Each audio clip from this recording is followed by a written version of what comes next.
How we make a crunchy, crispy condiment for all your plant-based recipes. So we were walking around in Marshall's one day, and they have like, those aisles of food. We always look just because there's always something there that I go, ooh, we need to have that. And sometimes it sits for months before we even touch it.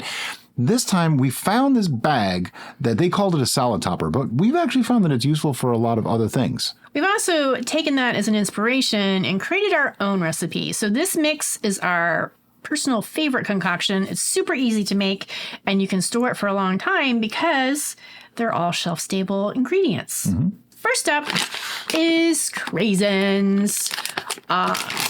It's just dried cranberries. I mean, what's not to like about that, right? And they do have a significant amount of added sugar to them, so I'm careful when I have this mix, but I do have some. So it doesn't matter how much you make.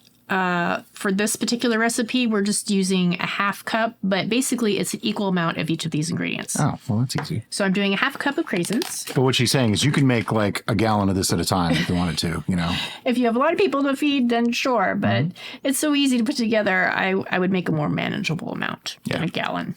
Just me. Next up is dried roasted edamame. Adds a little crunch. It does. It also adds a good amount of protein. Let's see, a third cup of this has 14 grams of protein. And we're using a half cup, so it's even more. Yep. Oop. One got away. No worries. Chestnut.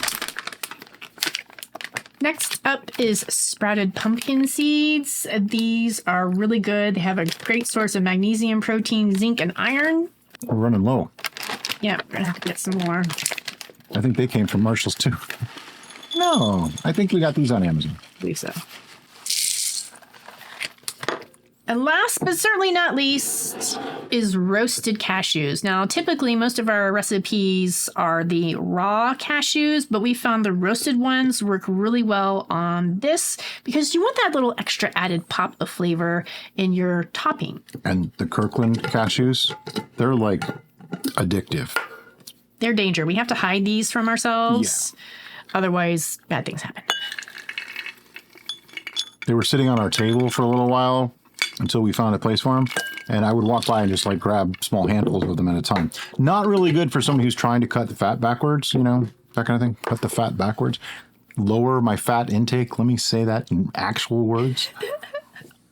So now all you do is you mix it up and you put it in a zip top bag of your choice. We have reusable silicone zip top bags that we use, and we just have it right behind us. So when we're like, oh, we want a little add bit of crunch and sweetness to our dish, we just put that on top. Now, we started just using this on salads, but it has grown from there. Mm-hmm. This is a great topping to put on your favorite plant-based yogurt for something a little sweet, the crunch of the nuts and the seeds, and then the little extra tart sweetness of the cranberries just pairs lovely with yogurt. Also, it works well on certain pasta dishes. We found particularly Asian dishes. Yeah. This is just a really love condiment. Now, fried rice too. I would put this in fried rice. Yes. Now, you can change the recipe. You can use whatever kind of nut, seed, or dried fruit that you like. You can even sunflower seeds. Augment the recipe to a particular food type. That's so if you wanted it just for Asian dishes, maybe you would want to do a peanut instead of a cashew because peanuts work really well in Asian dishes. We have those My too. personal feeling. Also, you could switch out the cranberries, even though cranberries work well with Asian food as well, to like a candied ginger perhaps, or even a citrus. That works really well in Asian food. You can add coconut if you like coconut. We don't like dried coconut. I like the taste of coconut. We love the taste. It's not the texture. Yeah. So it's just our thing. But it does work really well in this kind of situation. Basically, use your imagination and come up with different varieties and then figure out what dish will it work best on.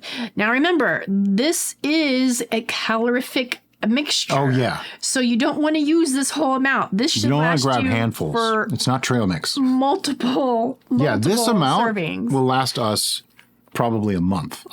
You throw a few sprinkles on. That's really all it's for. It's just like a topping. That's why I called it a condiment. Yeah. It's not actually like the full meal. It's not even a side. It's just a condiment. It's just a little sprinkle.